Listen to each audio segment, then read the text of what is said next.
క్రీస్తు మహిమ ఆ మాట బయలుపరచబడినప్పుడు మీరు మహానందముతో సంతోషించు నిమిత్తము క్రీస్తు శ్రమలలో మీరు పాలువారయ్యున్నంతగా సంతోషించుడి.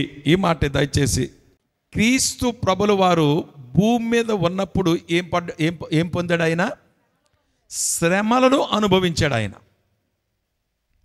ఇప్పుడు క్రీస్తు ప్రభువారిని నమ్మినటువంటి బిడ్డలకు మనకు కూడా ఈ శ్రమలు వచ్చినప్పుడట బైబిల్ స్పష్టంగా బలపరుస్తున్న మాట ఏంటంటే, మనలను నువ్వు శ్రమ గుండా వెళుతున్నావా, నువ్వు బాధ గుండా వెళుతున్నావా, ఆ శ్రమల్లో బాధతో నువ్వు వెళుతున్నప్పుడు నువ్వు ప్రార్థనలో బాగానే ఉన్నావు, వాక్యములను బాగానే ఉన్నావు, ఆత్మీయంగా దేవుల్లో ఉన్నావు, చక్కగా దేవుళ్ళు నువ్వు సాగిపోతున్నావు, కానీ అయినప్పుడు నీకు శ్రమలు వస్తున్నాయా?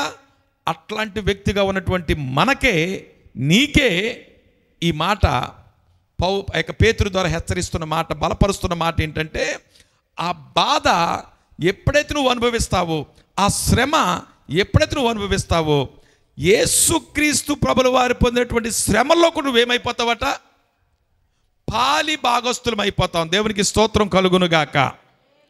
అంటే ఆయన పొందినటువంటి శ్రమలో కూడా నేను కూడా నీతి నిమిత్తము, దేవుని భక్తి నిమిత్తము దేవుల్లో సాగిపోతున్నప్పుడు, విశ్వాసులను దేవుల్లో సాగిపోతున్నప్పుడు, ఓ క్రైస్తవ బిడ్డగా, ఓ నీతి నియమము కలిగి సాగిపోతున్నప్పుడు నా మీదకి అనేకమైనటువంటి నిందలు, అనేకమైన శ్రమలు, అనేకమైనటువంటి ఇబ్బందులు ఎప్పుడైతే మీద పడుతున్నాయో, ఆ మీద పడుతున్నప్పుడు నేనేమై ఉన్నాను తెలుసా? ఇప్పుడు యేసయ్య పొందినటువంటి శ్రమల్లో నేను కూడా ఏమైపోయాను? ఇప్పుడు పాలివారిని అయిపోయాను. దేవునికి స్తోత్రం కలుగునుగాక. అంటే ఇప్పుడు మనకి బాధలు వచ్చుట ద్వారా మనకు కలిగే గొప్ప విషయం ఏంటంటే, యేసయ్య బాధల్లో కూడా ఏమయ్యాం? మనం ఆయనతో పాలిభాగస్తులం అయిపోయాం.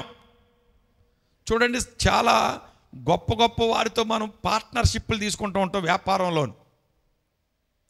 ఇద్దరు కలిసి పని చేద్దామండి, నా ఒక్కల వల్ల కావడం లేదు, మనం ఇద్దరు షేర్ చేసుకుని ఈ వ్యాపారం పెడదామని పెడతా ఉంటారు. ఇలా భాగస్వాములు, నష్టం వచ్చినా లాభం వచ్చిన వాళ్ళు ఇద్దరు ఏం చేసుకోవాలి? ఇప్పుడు మాట్లాడాలా, పంచుకోవాలా. ఒక వ్యాపారాన్ని ఇద్దరు భాగస్వాములు కలిసి ఎలాగైతే వచ్చిన లాభాన్ని, వచ్చిన నష్టాన్ని కూడా పంచుకుంటారో, అట్లాగనే ఇప్పుడు మనకు కష్టము, నిందలు, అవమానాలు, శ్రమలు, ఇరుకులు, ఇబ్బందులు దేవుని బిడ్డగా మనం అనుభవిస్తున్నప్పుడట, నీతిగా బ్రతుకుతున్నప్పుడే మనకి అన్నీ వచ్చినప్పుడు, నా మీదకి ఇలా వచ్చినాయా అంటే, నా మీదకి ఇలాంటి శ్రమ వచ్చింది, ఇలాంటి నింద వచ్చింది అని అంటే, నా యేసయ్య కూడా భూమి మీద ఉన్నప్పుడు ఆయన మీద కూడా ఏమొచ్చింది? శ్రమలు వచ్చినాయి కదా. ముండ్ల కిరీటం పెట్టలేదా? ఆయన్ని చంపలేదా? చావు రాలేదా? ఆయనకి మాటలు రాలేదా? ఆయనకి నిందలు పెట్టలేదా? ఆయన్ని తృణీకరించలేదా? ఈయన ఏ తండ్రికి పుట్టాడో తెలియదని అవమానించలేదా? అందుకనే తండ్రి పేరుకు బదులు తల్లి పేరు చెప్పి వీడు మరియ కుమారుడు కాదా అనలేదా? ఇలాంటి నిందలు, ఇట్లాంటి అవమానాలు ఆయన ఎదుర్కొన్నాడు భూమి మీద ఉన్నప్పుడు. ఇప్పుడు దేవుని బిడ్డలుగా నీవు నేను కూడా మనం ఎదుర్కొన్నాం అనుకోండి శ్రమలో. ఇలా ఎదుర్కోవడం వల్ల ఏమవుతుందంటే మనకు కలిగే లాభం ఏంటంటే, ఆయన శ్రమల్లో మనం ఏమైపోతున్నామంట? పాలిభాగస్తులం అయిపోయి ఆయనలో కూడా మనం భాగం పంచుకుంటున్నాం. ఎంత అద్భుతమైన మాట చూడండి. అంటే యేసయ్యతో కలిసి ఇప్పుడు మనం ఏం చేస్తున్నాం? ఇప్పుడు పార్ట్నర్షిప్ అన్నమాట. ఇప్పుడు యేసయ్య శ్రమల్లో నేను పాలిభాగస్తులు. ఎలాగంటే, ఉదాహరణకి యేసయ్య సిలువ మోసుకుంటూ వెళుతున్నాడు. భారభరితమైన సిలువను మోసుకుంటూ వెళుతున్నప్పుడు అది కొంత దూరం మోసిన తర్వాత ఆ యెరూషలేము ఆ మార్గము గుండా వెళుతున్నప్పుడు గొల్గొతా ఆ కొండకు ఇక్కడ మార్గంలో ఆయన తూలి పడిపోతాడు. ఎప్పుడైతే పడిపోయాడో కురేనీయుడైనటువంటి సీమోను ఆ మార్గం గుండా పోతున్నాడట. ఒక వ్యక్తి బాటసారుడిలాగా. అక్కడ ఉన్న వాళ్ళు ఏం చేశారంటే, ఒరే నువ్వు ఇలా రారా, నువ్వు కూడా ఏం చేయాలి ఇక్కడ, నువ్వు మోయ్ కాసేపు అన్నారట. ఇప్పుడు యేసయ్య మోసినటువంటి సిలువను ఈ సీమోను ఏం చేశాడు చెప్పండి? కాస్త మోసాడు. అతని పేరు ఈరోజు ఏమైంది? ఇప్పుడు జీవగ్రంథంలో ఉంది. ఆనాడు సిలువ మోసినప్పుడు ఆయన ఒక్కడే మోసాడు కాబట్టి ఆయన పేరుంది. ఇప్పుడు ఆ రోజుల్లో లేవు మనం. కానీ ఇప్పుడు ఆయన నిమిత్తము బాధలు ఇప్పుడు పడ్డామనుకోండి, ఆయన నిమిత్తము నిందలు మనం అనుభవిస్తున్నాం అనుకోండి, ఆయన నిమిత్తము శ్రమలు అనుభవిస్తున్నాం అనుకోండి, ఇప్పుడట ఆనాడు ఎలాగైతే కురేనీయుడైనటువంటి సీమోను ఆ యొక్క పాలిభాగస్తుడు అయ్యాడు ఆయన బాధలో, ఇప్పుడు మనం పొందుట ద్వారా కూడా ఆయనతో పాటు ఏమవుతామట. ఎంత అద్భుతమైన మాటో ఇది, ఎంత ఆదరించే మాట.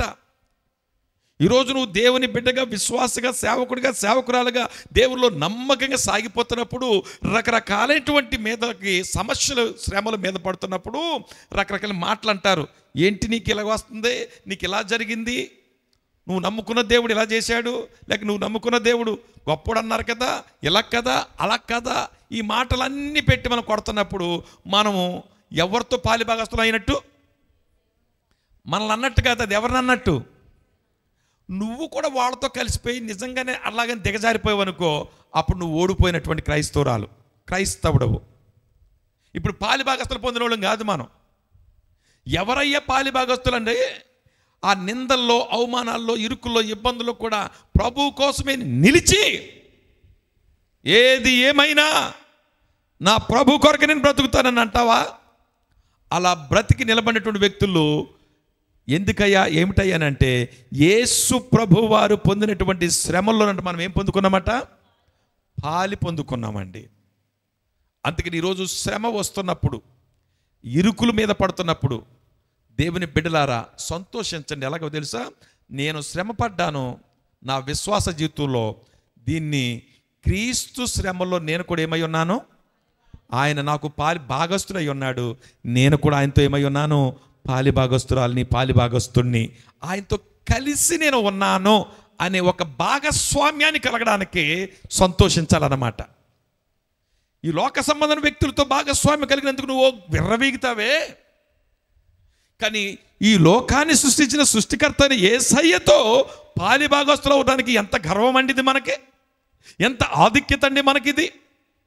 అందుకని ఇరుకులు, సమస్యలు, ఇబ్బందులు, శ్రమలు మన మీద పడుతున్నప్పుడు దయచేసి ఇక్కడ తెలుసుకోవలసిన సత్యం ఏంటంటే, మన శ్రమలు, మన ఇరుకుల ద్వారా యేసయ్యతో కలిసి మనం ఒక భాగాన్ని పొందుకుంటున్నాం. ఎంతమందికి సంతోషంగా ఉంది? ఉండదు. ఇల్లు కలుగుద్ది అంటే మీకు సంతోషం, ఉద్యోగం వస్తుంది అంటేనే మీకు సంతోషం, శ్రమ వస్తుంది అంటే సంతోషం ఉండదు మీకు. ఆ శ్రమల్లో కూడా ఎవరితో కలిసి ఉండాలట? దేవుల్లో నువ్వు నిలిచి ఉన్నట్లయితే అలా నిలబడిన వ్యక్తులకి మాత్రమే చెప్తున్న మాట ఏంటంటే, నీ శ్రమ నీవు అనిపించడమే కాదు, యేసయ్య అనుభవించిన శ్రమలో మీరిరువురు, మనం ఇరువురు, యేసయ్య నేను, నీవు యేసయ్య, ఆ శ్రమలు ఏమైనట్టట? ఒకరికొకరు పాలిభాగస్తులు అయ్యారట, ఒకరికొకరు పంచుకున్నారట. నా శ్రమలో ఆయన పంచుకున్నట్టు, ఆయన శ్రమలో నేను పంచుకున్నట్లు. అంటే ఇప్పుడు నేను యేసయ్యతో కలిసి పార్ట్నర్షిప్ పెట్టుకున్నాను అనమాట శ్రమలో చుట్టూ ద్వారా. చార్ల్స్ స్పర్జన్ అని ఒక దైవజనుడు ఉండేవాడు. ఆ దైవజనుడు ఎప్పుడు కూడా శ్రమల కొరకే ప్రార్థన చేసేవాడట. ప్రభువా, ఈరోజు నువ్వు శ్రమను నాకు అనుగ్రహించు నాయనా అని ప్రార్థన చేసేవాడట. ఆ శ్రమ వస్తే నువ్వు నాతో, నేను నీతో ఉన్నానని నాకు సాదృశ్యం ప్రభువా అనేవాడట. ఒక దినాన్ని వాక్యం చెప్పి, సువార్త చెప్పి రాత్రికాల సమయంలో వస్తూ ఉన్నాడట. దారి గుండా వస్తూ ఉంటుంటే ఆ రోజు ముగించబడుతుంది, రాత్రి అయిపోయింది. ఆ రోజుకి ఒక్క శ్రమ కూడా రాలేదంట తన జీవితంలో. ఆ చార్ల్స్ స్పర్జన్ ఇలా రోడ్డు మీద మోకరించి, ఇంకో గంటలో రోజు అయిపోతుంది, ఈ రోజు దేవా నువ్వు నాతో ఉన్నావా లేదా? ఒక శ్రమ కూడా నాకు రాలేదే ప్రభువా, ఈరోజు ఒక నింద నా మీదకి రాలేదే, ఒక శోధన నా మీదకి రాలేదే. అంటే నువ్వు నాతో లేవా? నువ్వు నాతో లేవా యేసయ్యా? నువ్వు నాతో ఉన్నట్లయితే తప్పక నా మీదకి ఏమొస్తుంది? శ్రమ నీ మీదకి వచ్చినట్టుగా నా మీదకి వస్తుంది కదా. మరి ఈరోజు ఏ శ్రమ నా మీదకి రాలేదేంటి ప్రభువా? నువ్వు నాతో ఉన్నావా లేదా అని అక్కడికక్కడ వస్తున్న మార్గంలో మోకరించి టైం అయిపోతుందని ప్రార్థన చేయడం మొదలుపెట్టాడట. ప్రభువా, ఈరోజు నువ్వు నాతో ఉన్నావో లేదో నాకు అనుమానంగా ఉంది, ఉన్నట్లయితే రుజువుగా ఒక శ్రమ నాకు పంపించు నాయనా అని ప్రార్థన చేస్తున్నాడట. మనం చేస్తాం అలాగా? ఉన్నది ఊడిపోవాలి నాయనా అని ప్రార్థన చేస్తాం. మనం చూడండి, ఇక్కడ చార్ల్స్ స్పర్జన్ అనే దైవజనుడు ఈరోజు నాతో ఉన్నావో లేదని రుజువు చేయడానికి నాకు ఒక శ్రమను నువ్వు పంపించు తండ్రి అని ప్రార్థన చేస్తున్నాడట. మోకరించి రోడ్డు మీద ప్రార్థన చేస్తుంటుంటే తాగుబోతాడు ఎవడో రోడ్డు అంటూ వెళుతున్నాడట. ఒక రాయి తీసాడట. రాయి తీసి ఎవడరా ఈడు ఇక్కడ ఏదో చేస్తున్నాడని చెప్పి ఒక రాయి తీసి లాగి ఇసిరి కొట్టాడట. తాగుబోతాడేమో ఈ చార్ల్స్ స్పర్జన్ దైవజనుడు తగలవలసిన రాయి వెళ్ళి మురుగుంట్లో పడిందట. గురి తప్పి మురుగుంట్లో పడిందంట. మురుగుంట్లో పడగానే మురికంతా ఎక్కడ పడుతుంది? వచ్చి ముఖం మీద పడిందంట. ఎవరి మీద? ఆ దైవ సేవకుడైనటువంటి చార్ల్స్ స్పర్జన్ మీద ముఖం మీద పడిందంట. ఆ డ్రైనేజ్ సూయేజ్ వాటర్ మీద పడేటప్పటికి ఆ ముఖం మీద పడిన ఆ పనికి మనం వాటర్ మీద పడితే అప్పుడు అన్నట, ప్రభువానికి స్తోత్రం అన్నాడట. చెప్పండి, ఏమన్నాడు? దేవానికి స్తోత్రం అన్నాడట. మనమైతే ఏమంటాం చెప్పండి? ఇంకా సంస్కృతం వస్తుంది మనకైతే. మన భాషలు చెప్పలే, రకరకాలైన భాషలు ఉపయోగిస్తాం. అసలు దేవుడు ఉన్నాడా? ఇదేం దేవుడు? మా ఇద్దరు దేవుడు. ప్రార్థన చేస్తుంటే రాయిట్ కొట్టేసాడు ఎవడు. రేపు పొద్దున్న మెడికల్ క్యాంప్కి పత్రిక ఎత్తాకి వెళ్తుంటే రివర్స్ అయిపోయారు, మా మీద తిట్టేశారు, కొట్టేశారు. సువార్త పత్రిక వెళ్తుంటే మా మీద తిరగబడ్డారు. మేము వెళ్ళం బాబు, ఎలాగైతే ఏదో అనుకున్నాం, సువార్త అంటే చక్కగా ఉంటుంది అనుకున్నాము, అలాగంటున్నారు వాళ్ళు, వీళ్ళు ఇలాగంటున్నారు. సిగ్గు మనకే. అది పడగానే అన్నాడట దైవజనుడు, దేవానికి స్తోత్రం అన్నాడట. ఆలోచన చేయండి, శ్రమలు వచ్చుట ద్వారా నీ ఇంట్లో నువ్వేమి ఎదుర్కొంటున్నావో, నీ ఆత్మీయ జీవితంలో నువ్వు ఆత్మీయంగా ఉన్నప్పుడు, అంటే ఇక్కడ మీరు గమనించవలసిన విషయం ఏంటంటే, ఆధ్యాత్మికంగా లేకుండా పాపాలతో ఉంటే వచ్చే శోధన వేరేది, దానికి ప్రతిఫలం ఉండదు. నేను చెప్పేది, నువ్వు నీతి కొరకు జీవిస్తూ దేవునిలో సాగిపోతూ నిక్కమైనటువంటి దేవుని బిడ్డగా ఉన్నప్పుడు వచ్చే శ్రమల గురించి నేను మాట్లాడుతున్నాను. నీతిమంతులుగా ఉన్నటువంటి బిడ్డల కొరకు నేను మాట్లాడేది. వారు నీతి కలిగి దేవునిలో ఎటువంటి పాపం చేయకుండా చక్కగా దేవునిలో సాగిపోతున్న వారికి వచ్చే శ్రమలు ఉంటాయి, వారి గురించి మాట్లాడుతున్నాను. అట్లాంటి వారట శ్రమలు వచ్చినప్పుడు మనం తెలుసుకోవాల్సిన సత్యం ఏంటంటే, నేను దేవునితో యేసయ్య పొందినటువంటి బాధల్లో నేనేం పొందాను? నేను కూడా భాగాన్ని పంచుకున్నాను. ఆయన సిలువను మోసినట్లే ఆ కురేనీయుడైన సీమోను ఎలాగైతే మోసి పాలిభాగస్తుడు అయ్యాడో, నేను కూడా ఆయనతో పాటు కలిసి భాగాన్ని నేను పంచుకున్నాను. ఎంత ధన్యత! దేవునికి స్తోత్రం కలుగునుగాక. ఇప్పుడు శ్రమ మనకి వరమే తప్ప బాధగా తీసుకోవద్దు. ఒక ఇరుకు, ఓ ఇబ్బంది, ఓ శోధన మీద పడుతుందంటే, ఆ శ్రమ మీద పడుతుందంటే సనుక్కోకండి. ఈ శ్రమ మన మీదకు వచ్చినప్పుడట క్రీస్తు శ్రమలలో మనం ఏమై ఉన్నాం? పాలివారమై ఉన్నాం. ఇది రెండవ కారణం. మూడవ కారణం ఏంటి? దేవుడు ఎందుకు నీతిమంతుల మీదకి, దేవుని పిల్లల మీదకి శ్రమను అనుమతిస్తాడు అనంటే, చూడండి, మనలను మన ప్రవర్తన సువర్ణముగా తయారు చేయడానికి. సువర్ణం అంటే ఏంటి? బంగారముగా తయారు చేయడానికి. చూడండి దయచేసి, యోబు గ్రంథము 23వ అధ్యాయము 10వ వచనం చదవండి దయచేసి. యోబు గ్రంథము 23వ అధ్యాయము 10వ వచనం చదవండి దయచేసి. నేను నడుచు మార్గము ఆయనకు తెలియను, ఆయన నన్ను శోధించిన తరువాత, ఆయన నన్ను శోధించిన తరువాత అన్నాడా? శోధించక ముందు అన్నాడా? శోధించిన తరువాత. అంటే శోధన ఏమైపోవాలి? ఇప్పుడు శోధన ఏమవ్వాలి? మనలో రావాలా? తప్పక అది ఏమైపోద్ది? పోవాలా? వస్తుంది, పోతుంది. కానీ దేవుని బిడ్డగా ఉన్న నీవేం చేయాలి? అందులో నువ్వు నిలవాలా. ఎప్పుడైతే యోబు ఇలా చెప్తున్నాడు చూడండి, నన్ను శోధించి శోధల మీద పడి నా ఇల్లు పోయింది, నా బిడ్డలు పోయారు, నా భార్య కూడా దురాత్మతో నింపబడింది, నా స్నేహితులు వచ్చి నిందిస్తూ ఉన్నారు, ఆరోగ్యం పోయింది, శరీరం కుమిలిపోయింది, శరీరం కృషించింది, పరిస్థితులన్నీ తారుమారైపోయి, ఇలాంటి పరిస్థితుల మధ్య ఇన్ని శోధనల మీదకు వచ్చిన వాటన్నిటిలో నేను నిలిచిన తర్వాత నన్ను నా దేవుడు ఏం చేయబోతున్నాడో, అంటే నేను బంగారము అని చెప్పడానికి కొలమానం ఏంటి చెప్పండి? శోధన. What is the measuring rod? What is the criteria? To become a golden Christian, a golden believer. It's trial, suffering. మన జీవితాల్లో శ్రమ అనేది ఒక కొలమానంగా పెట్టాడు ఇక్కడ. ఈ యొక్క యోబు జీవితంలో నీవు సువర్ణమైనటువంటి గొప్ప విలువైనటువంటి వ్యక్తివయ్యా యోబు అని చెప్పడానికి ఏదయ్యా అనంటే తన జీవితంలో అనుమతించబడిన శ్రమ అన్నమాట. అందుకని శోధించబడినటువంటి తర్వాత ఏమైపోయాడట, నేను సువర్ణంగా తయారయ్యాను అంటాడు. ఇంకో భక్తుడు అంటాడు, ఇంకో ప్రవక్త, మలాకి ప్రవక్త అంటాడు 3వ అధ్యాయం 3వ వచనంలో ఆయన కూడా మాట చెప్తాడు. ఎలా ఉంటుందనంటే శ్రమ గురించి మాట్లాడుతూ చూడండి దయచేసి, అక్కడ వెండిని పోల్చాడు చూడండి, ఇక్కడేం బంగారాన్ని పోల్చాడు. మలాకి 3:3 చదవండి. వెండిని శోధించి నిర్మలము చేయువాడైనట్లు కూర్చుని ఉండును. చాలండి. వెండిని ఏం చేస్తాడట, గోల్డ్ స్మిత్ లేకపోతే ఈ యొక్క కాపర్ స్మిత్ ఏం చేస్తాడు చెప్పండి, ఆ యొక్క కంసాలు ఏం చేస్తాడు, దాన్ని కాలుస్తాడు. అట్లాగే దాన్ని శోధించిన తర్వాత ఏమవుతుందట, అది నిర్మలమంటే ప్యూరిఫైడ్ అనమాట. ఒక విలువైనటువంటి నాణ్యత కలిగినటువంటి వెండిగా తయారవుతుందట. ఇప్పుడు శ్రమ ఒక వ్యక్తిని బంగారంగా మార్చగలదు, ఒక వ్యక్తిని వెండిగా మార్చగలదు. ఇప్పుడు శ్రమ వచ్చుట ద్వారా గమనించండి, ఈ యొక్క యోబు తన జీవితంలో ఎలా మారిపోయాడు, సువర్ణంగా మారిపోయాడు. ఆ శ్రమలే జయించకపోతే, ఆ శ్రమలే ఆయనకు రాకపోతే ఏమై ఉండేవాడు అతడు,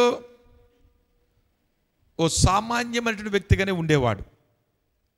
కానీ ఈరోజు ఆ శ్రమలను నిలబడి జయించాడు గనుకనే ఆయన కోసం ఒక గ్రంథమే రాయబడింది. దేవునికి స్తోత్రం కలుగును గాక.